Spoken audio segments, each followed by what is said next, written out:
తెలిసిన వాళ్ళు చేయకండి. యేసు ప్రభు వారు బాప్తిస్మం తీసుకున్నారు. తెలిసిన వాళ్ళు చేయకండి. ఎంతమంది తెలుసు? తెలీదా?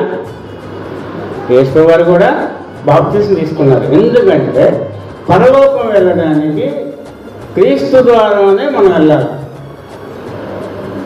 మందిరంలో రావడానికి మొదటి ద్వారం నుంచే రావాలి. పరలోకం వెళ్ళడానికి క్రీస్తు ద్వారానే వెళ్ళాలి.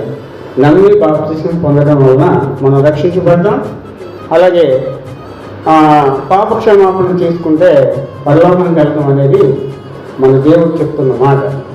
అయితే బాప్తిస్మం తీసుకున్న తర్వాత యేసయ్య అందరి కోసం ప్రార్థన చేస్తూ ఉన్నారన్నమాట. యేసయ్య అందరి కోసం తన తండ్రి దగ్గర విజ్ఞాపన చేస్తున్నారు. ఏమని? మా బిడ్డలు బాగలేదు, వాళ్ళకి ఆరోగ్యం బాగలేదు, వాళ్ళ సమస్యల్లో ఉన్నారు, వాళ్ళ అప్పుల్లో ఉన్నారు, ఇరుకుల్లో ఉన్నారు, ఇబ్బందుల్లో ఉన్నారు, తినే పరిస్థితి లేదు, మరి చాలా కష్ట నష్టాలు ఉన్నారని తన తండ్రికి విజ్ఞాపన చేశాడు అన్నమాట. ఎవరు? యేసు వారే చేశారు. మన కోసం యేసు వారే విజ్ఞాపన చేశారు. వాళ్ళ తండ్రి దగ్గర, తండ్రి అయిన దేవుడి దగ్గర యేసు వారు విజ్ఞాపన చేశారన్నమాట. ఆ విజ్ఞాపన ఎలా చేశారంటే ప్రతి ఒక్క విషయంలో కూడా దేవుడు మనల్ని కాచి కాపాడుతున్న విషయాల్లో కూడా ప్రభువా ఫలానా బిడ్డ ఈ పరిస్థితుల్లో ఉన్నారు, వాళ్ళని రక్షించండి అని దేవుడు విజ్ఞాపన చేసేవాడన్నమాట. మన గురించి దేవుడు చేశాడు, మనం ఒకరి గురించి చేస్తాం. అవునా? ఇంటి పక్కన గురించి చేస్తున్నాం. వాళ్ళు నొప్పులు ఉన్నాయి, ఇలా తీసుకున్నారు, అలా కొట్టుకున్నారు. అలాగేలా యేసు వారు ఫలానా అశోక్కి హెల్త్ బాగాలేదు, మీ చేతికి అప్పగిస్తున్నాం, మీరే నయం చేయండి అని దేవుడు యేసు వారు తన తండ్రికి విజ్ఞాపన చేశారన్నమాట. మనమేమో విజ్ఞాపన చేస్తాం, పోలీస్ స్టేషన్కి వెళ్తాం, ఫలానా కేసు పెట్టడం, లేకపోతే ఇంటి వాళ్ళు మరి గొడవ పెట్టుకోవడం, ఇంటి పక్కన వాళ్ళు ఎత్తా వీళ్ళు ఎత్తా అని చెప్పుకోవడం. ఈ విజ్ఞాపన కాదు. ప్రభువు అయిన యేసు తన తండ్రికి విజ్ఞాపన చేశాడు. నా బిడ్డ పాడైపోతున్నాడు, నా బిడ్డలు సమస్యలో ఉన్నారు, నా బిడ్డలు అనారోగ్యంతో బాధపడుతున్నారు, వాళ్ళ యొక్క జీవన విధానం బాగలేదు, వాళ్ళని రక్షించండి, మనం కాపాడండి అని తండ్రికి విజ్ఞాపన చేశారు. మన కోసం చేశారు. చేసినప్పుడు మనం ఏం చేయాలి? యేసు వారిని తెల్లవారుజాము 4 గంటలు వేసో లేదా 5 గంటలు వేసో 6 గంటలు వేసో అడగాల. ఏమని అడగాల?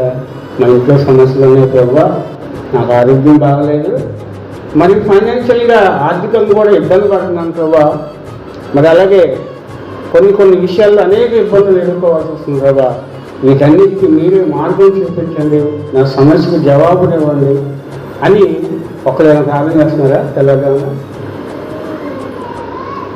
తెల్లవారుజామున 4 కానీ 5, 6 గంటల లోపల ఎవరైనా ప్రార్థన చేస్తున్నారా? చేయండి. నా మాట మీరు చేయండి. ఎందుకంటే నేను చేస్తా. నేను 4 గంటలు 5 గంటలు ఎవరైనా లభిస్తా, ప్రార్థన చేస్తా. చేసి ఒక్క నిమిషమైనా మనకుండే సమస్యలు మొత్తం చాలా వరకు మనకుండే సమస్యలన్నీ దేవుడికి చెప్పుకుంటే దేవుడు తీరుస్తాడు. ఉదయం లేగానే దేవునికి ఒక మాట చెప్పడం ఏం తప్పే ఉంది? ప్రభు నేను పనికి వెళ్తున్నాను, మీరు నాకు తోడుగా సాయం చేయండి, ఈరోజు పలానా తోడు మా ఇంటికి వస్తారు, వాళ్ళకి ఒక సమాధానం చెప్పండి. లేకపోతే పొలానికి వెళ్తున్నాను, మంచి ఆరోగ్యాన్ని ఏమైనా ఒక మాట చెప్తే మన సొమ్మేం లేదు. అవునా? చెప్పండి, తప్పేం కాదు. దేవుడు చెప్పుకోకపోతే మనుషులు చెప్పుకుంటే ఏమంటారంటే ఫలానా ఆమెకంటే అమ్మ ఇన్నప్పుడు ఉన్నాయంట, నాకు చెప్పింది అంటే ఒక ఆమె, ఇంకో ఆమె ఉంటుంది వాళ్ళు ఎదురు తీసుకున్నారంట, నాకు చెప్పిందంటే అంటారు. అది దేవుని దగ్గర మనం చెప్తే మన సమస్యలన్నీ తీరిపోతాయి. ఇది నా సాక్షి. నేనైతే అలా చేస్తా. ఎన్ని ఇబ్బందులైనా కానీ, ఎంత కష్టమైనా కానీ, యెహోవా ఈరే, దేవునికి స్తోత్రం, ఏది జరిగినా స్తోత్రం. నేనైతే అదే అనుకుంటా. వాస్తవంగా ఏది జరిగినా స్తోత్రం అని అనుకుంటున్నాను. ఏది ఎవరు తిట్టారనుకో స్తోత్రం, ఎవరు పొగిడారనుకో స్తోత్రం. ఒకవేళ కష్టాల్లో ఉందనుకో యెహోవా ఈరే, కష్టాల్లో ఉన్నప్పుడు యెహోవా ఈరే అనుకుంటున్నాను అంతే. కష్టాలంటే నాకేం కష్టాలు లేవు. అప్పులో ఒక 5 లక్షలు ఉన్నాయి, ఇల్లు కట్టుకున్నాం, కళ్ళతో ఇల్లు కట్టుకున్నాం, కింద పైన ఇల్లు కట్టుకున్నాం, ఒక 5 లక్షలు అప్పు ఉంది. ఆ అప్పు విషయంలో కొద్దిగా ఇబ్బంది పెట్టారనుకో యెహోవా ఈరే, ప్రార్థన చేసుకుంటా. వాళ్ళు ఏమంటారు, సార్ మీ దగ్గర ఉన్నప్పుడు ఏమన్నా, మీ చేయి తిరిగినప్పుడు ఏమన్నా, వాళ్ళు వెళ్ళిపోతారు. దేవుడు కార్యం చేసిందా లేదా? తెల్లదాన్ని ప్రార్థన చేశా, ఫలానా వాళ్ళు నాకు ఈరోజు డబ్బులు ఇవ్వాలి, వాళ్ళు వస్తారని చెప్పా, వేసుకోవాలని చెప్పా. ఆయన వచ్చిన తర్వాత నేను చెప్పా, కొంచెం వాళ్ళ ఇబ్బంది ఉండలేని 4 రోజులు ఆగనని చెప్తా. సర్లేని సార్ మన 4 రోజులు ఆగి ఉండని వెళ్ళిపోతారు. దేవుని కార్యం కాదా? అవునా? అది మన జ్వరం వచ్చింది, నేను డ్యూటీకి వెళ్ళాలా, జ్వరం వచ్చింది, జ్వరం వచ్చినా కానీ మరి నాకు ఓపిక శక్తిని నేర్చడం లేకుండా శక్తిని ఉండవు అని అడుగుతారు. 9 గంటల లేచి బయలుదేరి వెళ్ళిపోతారు. ఆడికి వెళ్ళిన అక్కడికి వెళ్ళి డ్యూటీ తీసుకొని ఇంటికి వచ్చేస్తాం. పొద్దున్నే లేచి ప్రార్థన చేసుకుంటే ఏ గొడవ ఉండదు, నాకు తెలిసి అయితే ఏముండదు. అది అందుకని దేవుడు మనం రక్షించడానికి ఈ లోకానికి వచ్చి ఆయన కూడా మంచి మాటలు బోధించి మన కోసం